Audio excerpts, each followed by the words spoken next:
Our card this week is Andrew Moore, the Six of Clubs from California. The details of Andy's case are bizarre. I mean, it's easy to get lost in them. But you almost have to get lost in them if you are ever going to stand a chance of solving this case. I mean, at this very moment, my office floor is covered with hand-drawn maps of how Andy's apartment building was laid out because the exact location of his bathroom window and what was found in there and who had access to what and how might narrow in on the one person who brutally murdered Andy in his sleep exactly 25 years ago. There are already some very good suspects, and time is running out for one of them. I'm Ashley Flowers, and this is The Deck. 26-year-old Andy Moore was a social guy. The chance to live in a big city with things to do and more diversity is what drew him to leave his childhood home and adoptive family in Pennsylvania and move to San Diego, California. And he loved it out there. He was going to college, working at a restaurant, with still plenty of time for fun. And he was known to have lots of social gatherings in his small studio apartment that he rented on 8th Avenue. The best part was, even though he lived alone and got all the benefits of independence, he had actually chosen San Diego because he had an uncle there who he was close with. Uncle Paul was a steady rock in a place far from home. And so for the past 2 years Andy had been living there, he and Andy talked and hung out often. But come Tuesday, September 12th, 2000, it had been a few days since Uncle Paul had seen or heard from his nephew. And Andy's absence wasn't top of mind for him, but a call from one of Andy's friends made Paul go back and count the days and hours since he'd last talked to him. This friend, Andy's best friend, Annie, was calling because she said she hadn't been able to get in touch with Andy since noon on Friday. And weirdly, she hadn't even been able to leave messages on his answering machine like she normally did. The phone just rang and rang and rang. Of course, Andy wasn't with Paul, and Paul had no idea where he was, but he was immediately concerned. So just before 8 p.m. on September 12th, Paul drove over to Andy's apartment to check on him. Paul didn't feel any more at ease when he got to Andy's ground floor apartment. He couldn't get in. Not when he twisted the knob, not when he used his spare key on the bottom lock. He didn't have one for the deadbolted top, and his incessant knocking didn't bring Andy or anyone else to the door. And none of this was right. I mean, the reason Andy never gave him a key to the deadbolt was because Andy never even really used the deadbolt. He rarely even locked his doors at all. Just to the left of the door was a barred window, so Uncle Paul went to peer inside. Unfortunately, he passed away a few years ago, and so he can't describe what it was that he saw. But his husband, Ed Cruz, remembers vividly what Paul told him about that evening.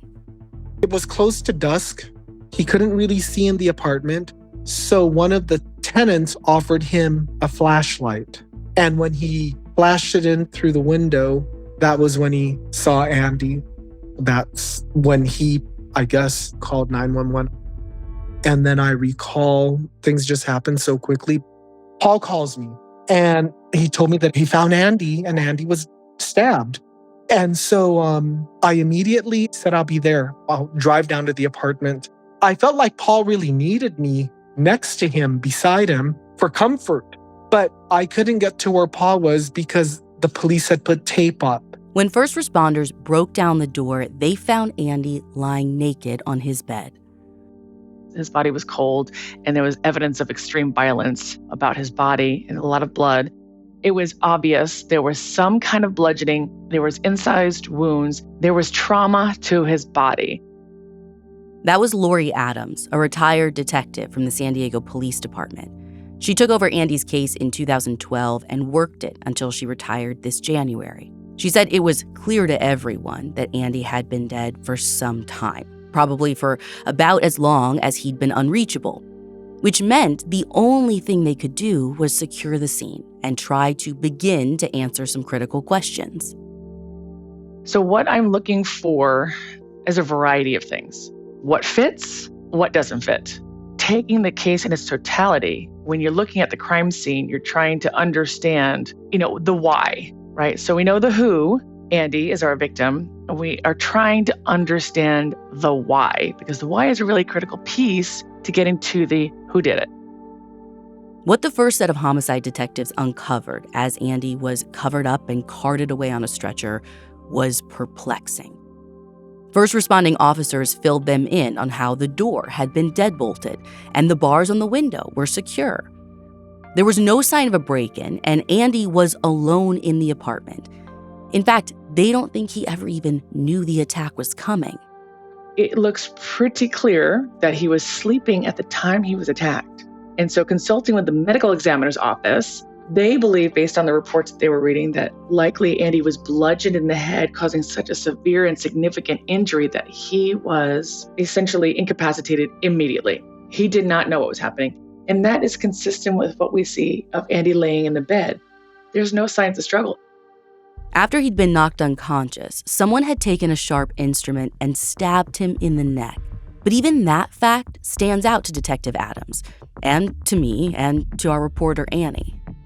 So I think, based on the medical examiner's opinion, that the knives would not have incapacitated. The wounds he received were significant, but they would not have incapacitated. It's the bludgeoning first that crushed his skull and lacerated his brain. That beating is what knocked him completely out. So then ask yourself, why do you even need a knife? You don't need the knife. It felt personal. Was he hit, like punched in the head, or was it an object that was used? Some object, some instrument was used. Unknown, because there's nothing was left behind. But it caused a significant amount of damage to Andy's left side. Without knowing what Andy was stabbed with, it's almost impossible to say if that item came from Andy's apartment or if his killer brought it with them. But investigators are pretty sure that the knife used on Andy was one of his own. You see, Andy had been working as a cook at a local restaurant called Mahoney's, and he had his own set of chef's knives. But those knives were nowhere to be found in his small apartment. Aside from that, though, it didn't seem like much else was taken from inside the apartment. I mean, most of Andy's things were undisturbed, including his wallet that still had $60 inside. There were some papers strewn about, which was odd for Andy, who was pretty tidy. Now, even though Andy was naked, at his autopsy, they found no indication that he had any sexual activity around the time of his death. He probably just liked to sleep naked. And a toxicology screening showed no signs of drugs or alcohol in his system, which suggests there's no other reason for him to be incapacitated and not fight back. So, Andy's sleeping. Someone comes into his small studio apartment, somehow, without waking him, uses one or more weapons, maybe even from inside Andy's own home, and then they viciously attack him like it was their plan all along. Then they leave with just the weapons they used and one other thing: Andy's keys. Uncle Paul was the only other known person, besides Andy himself, who had a key to his apartment. And even then, Uncle Paul didn't have a key to the deadbolt, remember? That was just Andy. So the only way it would work for Andy to be locked inside his own house would be for someone to have taken his keys when they left and then locked the door behind them. His apartment keys being gone meant that the key to his motorcycle was also gone. And guess what they found missing from outside his apartment? He loved his motorcycle. That was his baby. It defined Andy, I think. It was part of that free spirit that he seemed to be. The bike was Andy's only vehicle, and he was incredibly respectful when it came to using it. I mean, if you know anything about bikes, especially the kind he had, which some people describe as like a crotch rocket, they can be loud. But Andy was the kind of guy who would wheel his bike from the back of the building where his front door was, around the side and out to the street before starting it so it didn't bother his neighbors. The current detective on his case, Tracy Barr, said that they never heard his loud bike ever, except for once. There were witnesses that were obviously interviewed, and they did mention hearing a motorcycle leave at a high rate of speed a couple days before Andrew's body was actually discovered. She recalled hearing the motorcycle probably around 2 a.m. And I think the interesting thing that kind of stands out is that just prior to the motorcycle taking off at that high rate of speed, she heard a female scream. Both Detective Barr and former Detective Adams were quick to point out that there was this huge music festival happening during the weekend of Andy's death called Street Scene. So there would have been a ton of extra people downtown near his apartment, and therefore the scream, maybe even the sound of the motorcycle, might not be as meaningful as one might think. Though, to be clear, Andy's motorcycle was missing. But there was another sound that the neighbor heard that Detective Adams thinks is far more important. She says that she heard like some kind of a loud bang or some kind of wood cracking, something along those lines, which could be the assault. And then she heard what she thought was something being thrown in the trash, like the big trash receptacle outside. Detective Adams believes that could have been the sound of the killer throwing away the weapon or weapons that they used to kill Andy. Problem is, when they went looking for that trash, it was too late. Unfortunately, by the time Andy was found, the trash was already picked up and dumped. They had less and less hope of ever recovering the murder weapons, but they were finally feeling like they could wrap their heads around a timeline. Because if you could narrow down a timeline of when it happened, then you could start exploring truly who would have had the opportunity in this time frame to commit this murder. Because the medical examiner's office, when they show up, the death certificate's not going to state that they believe that this person was killed 36 and a half hours earlier. It's going to list the date and time that the body was discovered, because that's a definitive fact that they can state. So through witness statements from friends and family and neighbors, the goal is to identify who saw what and when was the last time they saw or spoke to Andy and narrow down that time frame. So one of his closest friends is Annie, and she was the one that called Uncle Paul and said, "Hey, I have not heard from Andy." They were very close, platonic friends, very close. And she frequently would spend the night at Andy's. And that Wednesday, so Andy was found on Tuesday, the previous Wednesday, which was the 6th, she did spend the night. And she woke up Thursday morning and they went and got his check. And then she left and initially intended to return Thursday night, but decided not to. Annie left about 2 p.m. in the afternoon. So we have Andy alive at least Thursday at 2 p.m. Another resident in that apartment complex saw Andy. Andy gave her some money. I guess he caused a little bit of damage to her car. So he paid her for that damage also on Thursday. I don't have a time associated with that. And then another friend of his in the sister apartment also saw Andy on Thursday before he made a trip up to Orange County. So we have him, for the most part, probably about dinner time on Thursday, at least being alive. Uncle Paul believes he saw Andy on Friday, September 8th. They exchanged keys or something to that effect. I don't know if it was to Andy's apartment or Paul's, but Paul drove down there and he saw Andy, and he had just bought a new refrigerator. So he just was kind of bragging about his refrigerator. So Uncle Paul saw him. And then another neighbor also saw Andy about 10:30 in the morning. So we have daylight hours Friday. Annie also tried calling. She tried getting a hold of Andy and she could not get a hold of him. And his answering machine wasn't working. And she thought, well, that's weird. And per Annie, he didn't show up to school that day. And I don't know how she knows that information, but he didn't show up to school. And then one of his coworkers said Andy didn't show up to work on Saturday. Annie said, I was trying all weekend to get a hold of Andy and I didn't get a response and no answering machine. And we do have one person in the apartment complex who believes he saw Andy on Saturday, but that's the only person. And so when I kind of see what really concerns me is the answering machine, every person said that is very unusual. His answering machine held like 100 calls. He never reached capacity. It always picked up. Andy's phone and answering machine were found in his apartment, though not where Andy normally kept it. Both detectives remember this being one of the old cordless phones that were common in the early 2000s, the kind where the phone cradle was also an answering machine. But this is where things really get strange. This system was unplugged and sitting in this little enclosed alcove off his bathroom window, along with some other items like movies, magazines, and papers. And for you to fully appreciate the weirdness of what I'm about to tell you, I need to explain the layout of Andy's building. This is where all those papers covering my office floor come in. It's a weird setup, but I'll do my best to explain. So Andy's apartment isn't the high-rise that you might be picturing. It was this old 3-story building constructed in 1924 and renovated to accommodate 6 units. If you're facing the front of the building, the front half of the first floor, I don't know what they were, but they weren't units. The back half of the first floor was split down the middle into 2 studio apartments. Andy's would be on the left, and then you have another one on the right. Now, at the time that Andy was murdered, the one on the right was vacant. And then the entire second floor was just split down the middle into 2 one-bedroom apartments, with 2 more apartments on the third floor just like that. Now, at the center of this building, running vertically from top to bottom, was this square opening. Some people call it a vent, some call it an air shaft or a crawl space. Detective Adams even calls it a dumbwaiter because she thought the building may have been a hotel at one point, though we've never been able to confirm this. Now, in 2000, all the apartment units were oriented in a way that the bathrooms were at the center of the building with a window that opened up to this dumbwaiter, shaft, air vent, whatever.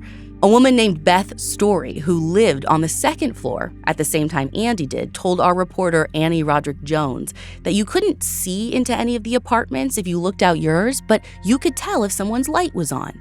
And this is actually part of the building that Beth's live-in boyfriend turned husband turned ex-husband, Don Sullivan, says that he remembers well too. Each one of the bathrooms had a window that would open up inside. So if everybody had their windows open, you could have a conversation with everybody in the building. And so if we wanted to, we could say hi to the neighbor upstairs, we could say hi to the neighbor downstairs, and you could do it directly across as well. Okay. Could a person presumably fit inside of that? Yeah, easily. And if you were on Andy's floor, the lowest floor, would there be a way to get to the third floor from the shaft? Yes. And how would someone do that? You could shimmy up from window, and this is, obviously 20 years ago. And I think you'd have to be really skilled in Spider-Man to go from the third floor down or up. But you could shimmy from window to window if you were really good. I don't remember there being any handholds going up the shaft, but I think, it's possible. Beth said she would often peek her head out of her own window when she was brushing her teeth. Nothing was ever there. I think it was a dirt floor, what you could see. Until the day or so before Andy's body was discovered. Notebooks started showing up, and the phone recorder was there, the answering machine, and everything was so meticulously stacked and so neatly. And the cord was wrapped around the phone, and I was wondering, why is that? What's going on? And for some reason, the way that they were stacked also intrigued me and creeped me out a bit. Just perfectly stacked. So if it was a rectangular notebook and then there was a book on top of it, all the edges were the same. They spent time neatly packing those items for some reason.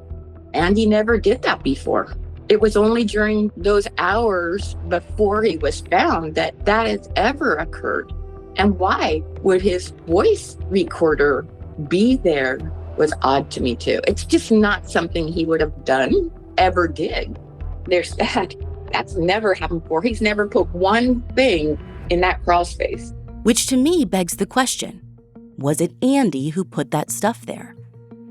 There's every indication, as far as physical evidence goes, that Andy was the one to place those items in that air shaft. There was no blood on the items or anywhere in the air shaft when police processed it, and the only fingerprints that they found on any of the items there were Andy's. I mean, most everything in the apartment tied back to Andy, in fact. So there are 2 possibilities. 1, Andy put the machine in the air shaft on his own, or 2, someone else did. Both of these are equally confusing. What would motivate a murderer not just to unplug a phone, but to move it? And if Beth's memory is reliable, neatly wrap up the cord around it. And actually, it's the timing of this that really bothers me. Admittedly, no one knows what day Andy died, but based on the level of decomp and the last confirmed sightings of him and the inability for anyone to reach him, it had to have been sometime Friday or Saturday. But if Beth's memory is correct, these items aren't being placed into the air shaft until Sunday or Monday. So if all of that is correct, it would have had to have been someone else. Did they come back to Andy's apartment just to do that? Why? Or if somehow the dates and memories are wrong, and it was Andy who put it there, or at least it was him who unplugged his phone machine and phone, why do that? Well, You do that if you want to stop getting calls and messages from someone. And we know for a fact that there were a few someones blowing up Andy's phone.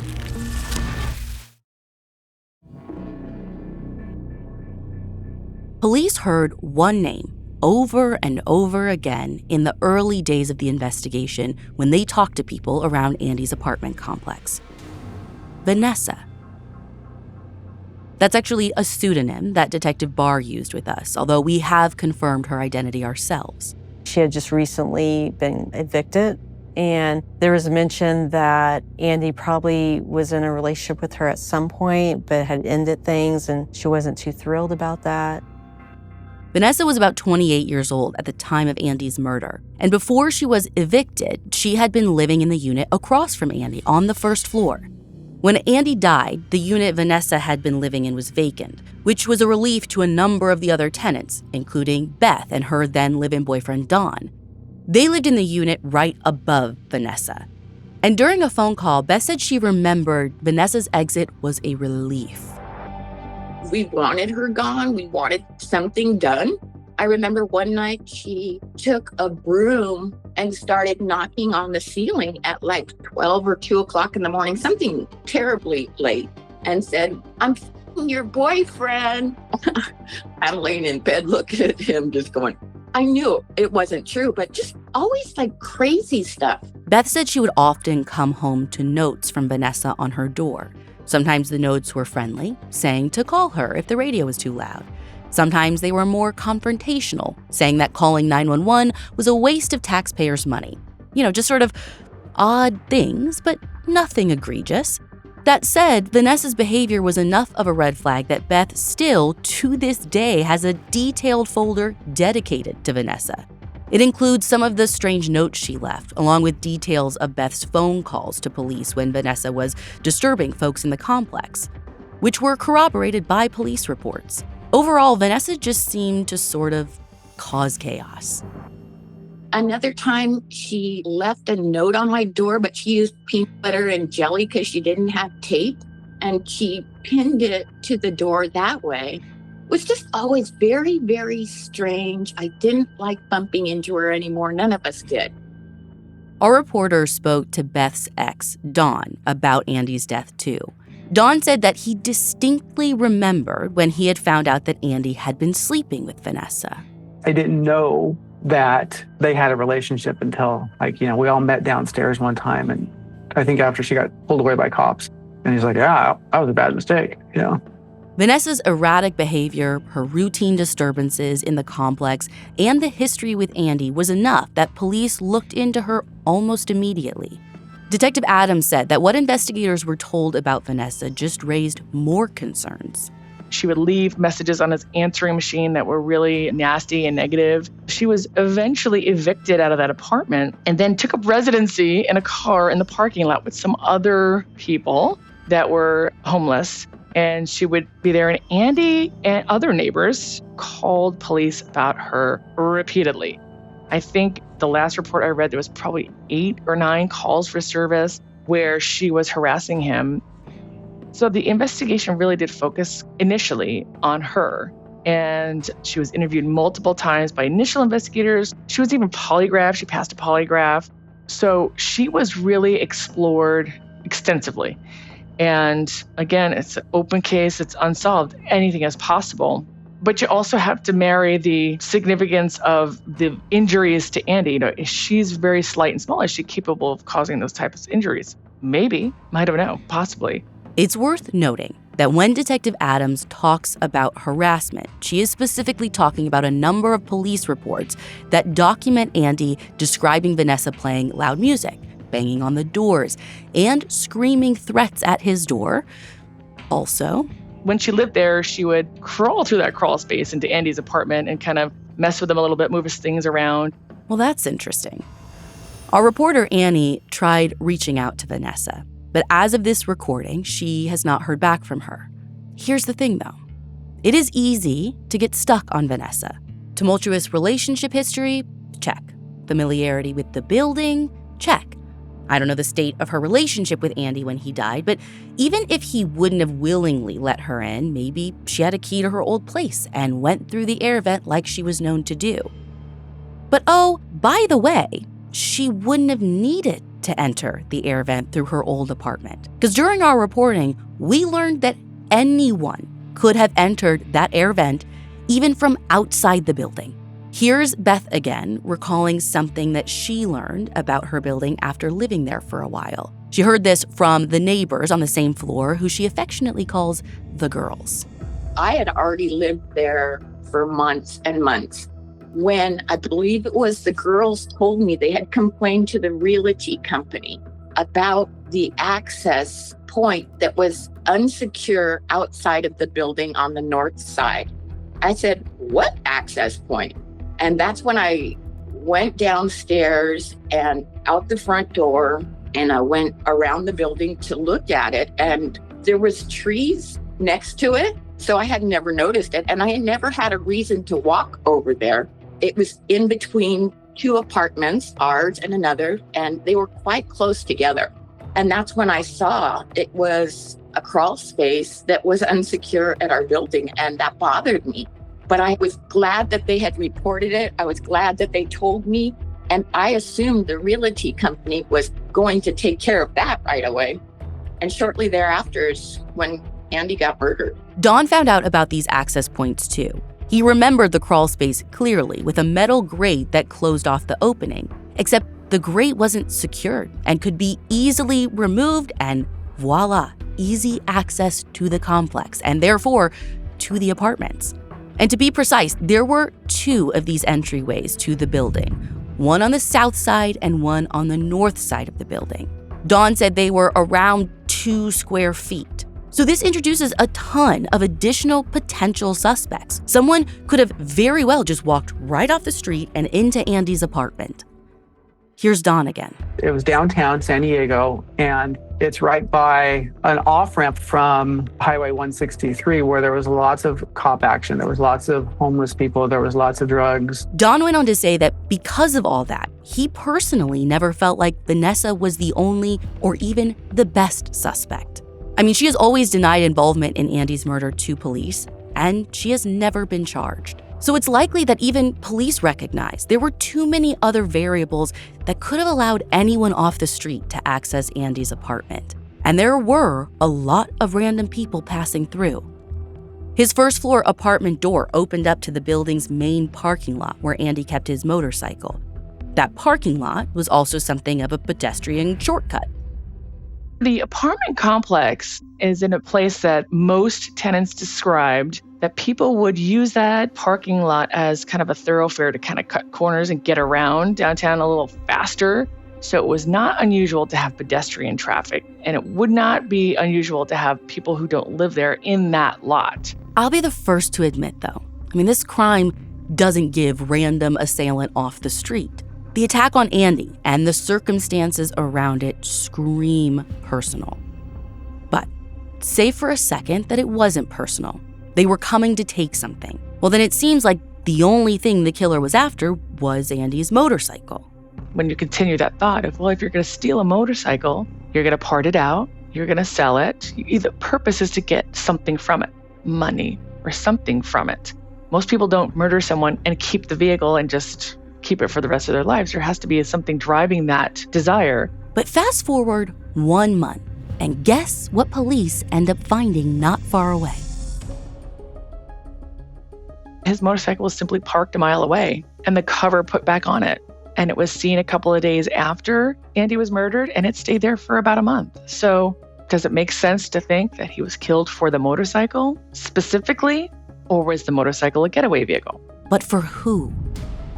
Detectives couldn't connect Andy or anyone in his life to the Golden Hill neighborhood where the motorcycle was found. And even though neighbors said that they saw people actually riding the motorcycle, even tinkering with it from time to time, no one was able to identify those people. Now, police did impound the bike. They processed it for evidence, including dusting it for prints, but very little was found except for a few prints from the gas tank cover that didn't belong to Andy. And despite uploading those prints to APHIS, they didn't get a match to anyone. It seemed like maybe where the bike was found wasn't going to be a defining part of Andy's case. Maybe the killer fled on it and just dumped it nearby once they felt like they had enough distance from the crime scene. But all that changed on April 30th, 2001, when a man named Gary Booth was found, naked, murdered in his home with no signs of forced entry. And guess where that home was? In the same apartment complex of the Golden Hill neighborhood where Andy's bike was found. According to investigators, Gary was discovered after he didn't show up for work, tied up in his apartment with a Vaseline-smeared rag stuffed in his mouth. And again, this is the very exact apartment complex where Andy's motorcycle was found, which, of course, was very interesting to Detective Adams. So the two cases had similarities in it was the victim's apartment. The victims were found nude. The victims' personal items were potentially stolen, and their vehicles were stolen. And I thought, wow, well, that's interesting. So the suspect in that case was arrested up in LA, driving that victim's vehicle, and arrested, and then brought down to San Diego for questioning. And during that questioning, they learned that actually this man had killed several people up in LA and dumped their bodies. And so I thought, well, he certainly has a comfort level of committing murder. This suspect, Samuel Dixon, who went on to confess to 4 murders in total, is a seriously messed up man. He has cited Jeffrey Dahmer as an influence, so there's that. Now, he's serving a life sentence for each of those murders, including Gary Booth's. All killings that took place around the same time that Andy was murdered, within a year of each other. Dixon pled guilty to all of them, so Detective Adams thought that there was a solid chance that he would admit to Andy's. So I speak with him, I get his mouth swab. He says, I don't know Andy. I'd tell you if I did it. I didn't do it. I've never seen that apartment complex before. No, I didn't do it. And so we compare his DNA to anything that we have in the crime scene, and nothing's matching. They tried comparing his prints to the ones on the bike's gas tank cover as well. Nothing matched. In fact, his MO didn't even really match either. Samuel Dixon was a violent sexual sadist. All his victim encounters started as consensual, both men and women, but he would turn violent and bind them before assaulting them, even after they were dead. Andy's body showed none of the same hallmarks as Dixon's other victims. And by all accounts, Andy was known to be straight and likely wouldn't have engaged in anything with Samuel Dixon willingly. But I do know that Andy caught the eye of another man, someone I'm going to call Sam. Not like Samuel Dixon, Sam like Sam Goody, the now defunct music retailer. There was a Sam Goody store downtown San Diego at Horton Plaza Mall. And so Andy went to go pick up a couple of CDs. And this man, Sam, approached him and engaged him in conversation. They talked about Andy's bike. And so they chatted a little bit. And the guy said, hey, you want to go bowling? And Andy thought, sure, great way to meet people. And so Andy picked him up on his motorcycle and they went bowling. And then Andy realized real quick that this gentleman's intentions were different than Andy's, and that Andy wasn't interested in him romantically, but this gentleman was. And so Andy dropped him off back at home and completely stopped engaging with him at all. Andy's friends call Andy non-confrontational. So he's probably being very polite and nice and just not answering the guy. His friends called it being non-confrontational in 2000. In 2025, we'd call it ghosting. But Sam did not take the hint. Uncle Paul and many of Andy's friends talked about this guy who kept calling and inviting him to go with him to go do things, inviting him to go places, inviting him to Laker games, and Andy always blew him off. The problem was, early on, no one seemed to be able to identify this guy. I mean, that's how little Andy hung out with him. No one bothered to know his name. It was actually Uncle Paul who finally learned it. So Uncle Paul gave me the information I needed to identify him. And so it was a very, very interesting couple of days. I spent a lot of time with him interviewing him. And now remember, he only met Andy twice, once at the Sam Goody store and once bowling. And this gentleman talked about his passion and love for Andy excessively and how he's been traumatized by Andy's murder, and that I better get the person who killed Andy before he does, and just making some statements that were very indicative of somebody who was emotionally exceedingly attached to Andy for someone who didn't really even know him. He barely knew him. A couple hours he spent with him in his life. During the interview, his statements were very concerning, even to myself. So I thought, oh, this is a really good potential lead, especially after this gentleman was blowing me up on Facebook and just really very radical, angry, aggressive messages on Facebook about whoever killed Andy. Really kind of an overreaction. I didn't even get that reaction from Uncle Paul or some of his closest friends. This is a real angry reaction. And so definitely felt that he was someone that I was very interested in getting to know. He answered some questions very unusually that indicated to me that perhaps he was anticipating at some point in his life he'd be interviewed. And we did give him a polygraph, and he did pass the polygraph. But certainly I felt strongly enough about him that I even asked a different investigator to look at it. And I said, I want you to look at these interviews and you tell me what you think. And he felt strongly to me like that's a really good avenue to explore. And so I spent a lot of time trying to explore this person, and no DNA, no hair, no fingerprints come up in Andy's apartment. There's nothing that forensically ties him to my scene. There's nothing and no one that puts him at the scene, which means I could be wrong, right? It could be wrong. My gut, my hunch only has value because it leads me down a road. So, when we talk about all these different opportunities, these theories that we have, there's so many that we need to explore because one of them is going to be right, but most of them are going to be wrong. And until the case is solved, no one's off the list. But certainly he's piqued my interest above most people because I think with extreme passion could be extreme anger. And then that's going back to the crime scene. When we go back to the crime scene, a lot of what I see in there feels like passion, feels like anger, not opportunity. Now, when Detective Adams interviewed Sam, it was 12, 13 years after the murder, and she kept reiterating to us how angry he was, not at Andy, but at the situation. And she found that there were other things going on in his life right before Andy's murder that could have made him angry too. He'd just gotten evicted from his apartment. She actually found that his old landlord still had those records more than a decade later. And then, right after the murder, he went back home to the Midwest. Now, was he going home because he was trying to get out of Dodge? Or was he going home because he had just gotten evicted and had no place to stay? Now, Sam has never been charged with any crimes related to Andy's death, and he denied involvement. We actually tried reaching out to him via email, phone calls, all of it, but as of this recording, we haven't heard back.